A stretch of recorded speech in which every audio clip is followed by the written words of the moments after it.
नमस्ते दोस्तों, आपका मेरे YouTube चैनल लिलीफाई नॉलेज में फिर से एक बार स्वागत है। मैं शिप्राज आपके लिए फिर से 5 छोटी सी जानकारी लेकर आई हूँ। पहला, दोस्तों वैसे तो हमने ऑर्किड की कई प्रजातियाँ देखी है, पर क्या आप दानव यानी डीमन ऑर्किड के बारे में जानते हैं? यह ऑर्किड अपेक्षाकृत दुर्लभ है।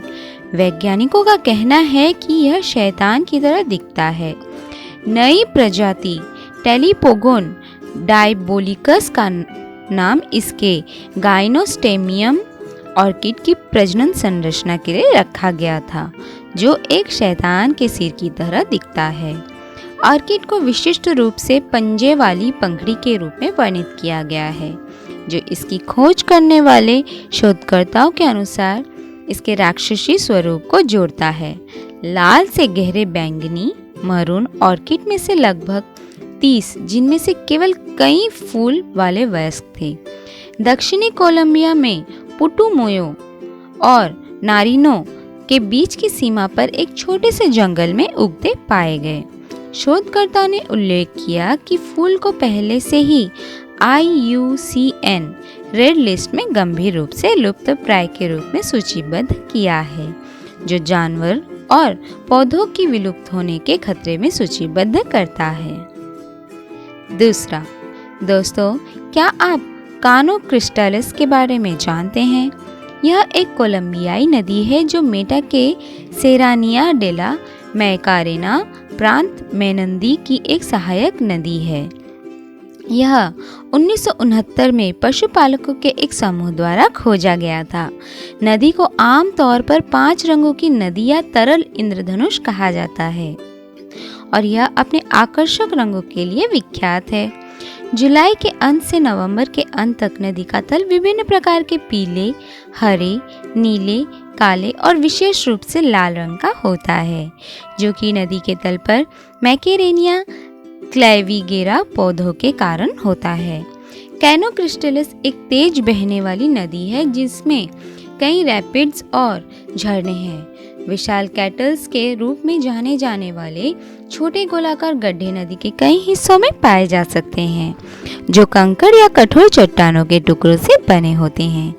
एक बार इन कठोर चट्टानों के टुकड़ों में से एक गुहाओं में से एक में गिर जाता है तो इसे पानी के प्रवाह से घुमाया जाता है और गड्ढे के आयामों को बढ़ाते हुए गुहा की दीवार पर नक्काशी करना शुरू कर देता है। कहा जाता है कि कैनो क्रिस्टल्स में मछली नहीं होती है।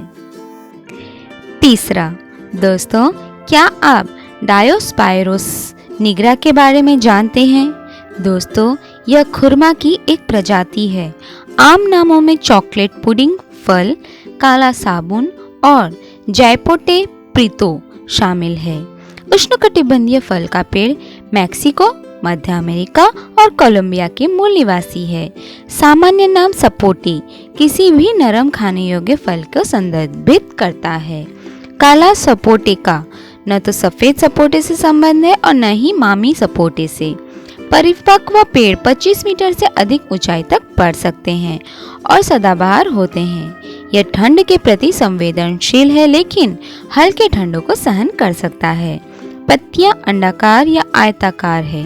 दोनों सिरों पर पतला, गहरा, हरा, चमकदार और 10 से 30 सेंटीमीटर लंबा है।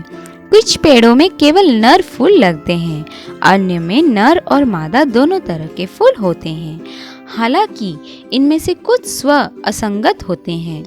बीज से फलने में लगभग 3 से 4 साल लगते हैं और पेड़ भारी वाहक होते हैं।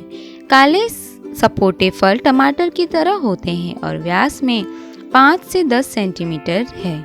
एक अखाद्य त्वचा के साथ जो पके होने पर जैतून से गहरे पीले हरे रंग में बदल जाती है। फलों में आमतौर पर बीज होते हैं। अधिकतम बनावट की तुलना में पपीते की तरह दिखाई गई है। ब्राउनिंग पके फल को चॉकलेट पुडिंग का स्वाद और स्थिरता के रूप में वर्णित करता है। कच्चे फल कसैले, कॉस्टिक, कड़वे, जलन पैदा करने वाले होते हैं। चौथा, दोस्तों क्या आप क्लैथ्रस रूबेर के बारे में जानते हैं? क्लैथस रूबर फैलासी परिवार में कवक की एक प्रजाति है।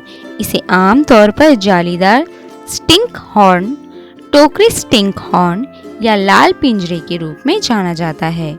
ये कुछ हद तक एक गोल या अंडाकार खोखले गोले के आकार के होते हैं, जिसमें अंतः स्थापित या जालीदार शाखाएं होती है। कवक सैप्रोबिक है, जो सड़ते हुए लकड़ी के पौधों की सामग्री को खिलाती है और अक्सर अकेले या समूह में बगीचे की मिट्टी, घास वाले स्थानों या वुडी चप गार्डन मल्च पर पत्ती कूड़े में पाया जाता है। हालांकि मुख्य रूप से एक यूरोपीय प्रजाति माना जाता है। फलों का शरीर शुरू में एक सफेद अंडे की तरह दिखाई देता है, जो राइजोमॉर्फ नामक डोरियों द्वारा आधार पर जमीन से जुड़ा होता है। अंडे में एक नाजुक चमड़े की बाहरी झिल्ली होती है, जो संकुचित जाली को घेरती है, जो ग्लीवा नामक जैतून हरे बीजाणु असर वाले कीचड़ की एक परत को घेर लेती है, जिसमें कैल्शियम का उच्च स्तर होता है, जो विकास के दौरान फूलों का शरीर की रक्षा करने में मदद करता है। जैसे जैसे अंडा फटता है और फल का शरीर फैलता है, ग्लीवा को स्पंजी जाली की आंतरिक सतहों पर ऊपर की ओर ले जाया जाता है और अंडे की झिल्ली एक वोल्वा के रूप में बनी रहती है। फलों का शरीर 20 सेंटीमीटर तक की ऊंचाई तक पहुंच सकता है। फूलों के शरीर का रंग, जो गुलाबी से नारंगी से लाल तक हो सकता है, मुख्य रूप से कैरोटीनॉइड पिगमेंट, लाइकोपेन और बीटा कैरोटीन से होता है। ग्लीवा में एक सड़ी हुई गंध होती है, जो कुछ हद तक सड़ते हुए मांस की तरह होती है। 5वां, दोस्तों, क्या आप फ्रॉस्ट फ्लावर के बारे में जानते हैं, यानी बर्फ का फूल? एक ठंडा फूल या बर्फ का फूल तब बनता है जब पतझड़ या शुरुआती सर्दियों में लंबे तने वाले पौधों से बर्फ की पतली परतें निकाली जाती है। बर्फ की पतली परतें अक्सर उत्कृष्ट पैटर्न में बनती है, जो फूलों की तरह दिखने वाली पंखुड़ियों में घुमाती है। फ्रॉस्ट फ्लावर को Frost face, ice Castle's, ice blossom या क्रिस्टलोफोलिया के रूप में भी जाना जाता है। इन फूलों का बनना ठंड के मौसम की स्थिति पर निर्भर करता है, जब जमीन पर पहले से जमी नहीं होती। पौधे के तने में रस का विस्तार होता है, जिससे तने की लंबाई के साथ लंबी पतली दरारें बन जाती है। फिर कोशिका क्रिया के माध्यम से इन दरारों के माध्यम से पानी खींचा जाता है और हवा के संपर्क में जम जाता है। जैसे जैसे दरारों के माध्यम से अधिक पानी खींचा जाता है, यह बर्फ की पतली परतों को तने से आगे धकेलता है, जिससे एक पतली पंखुड़ी बन जाती है।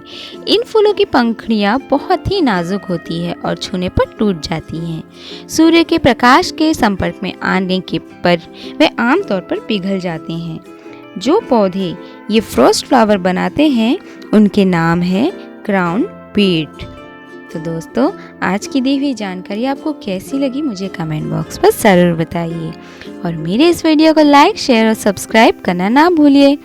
नए नए वीडियो की पाने के लिए आप बेल नोटिफिकेशन को प्रेस करना भी ना भूलिए। Thank you.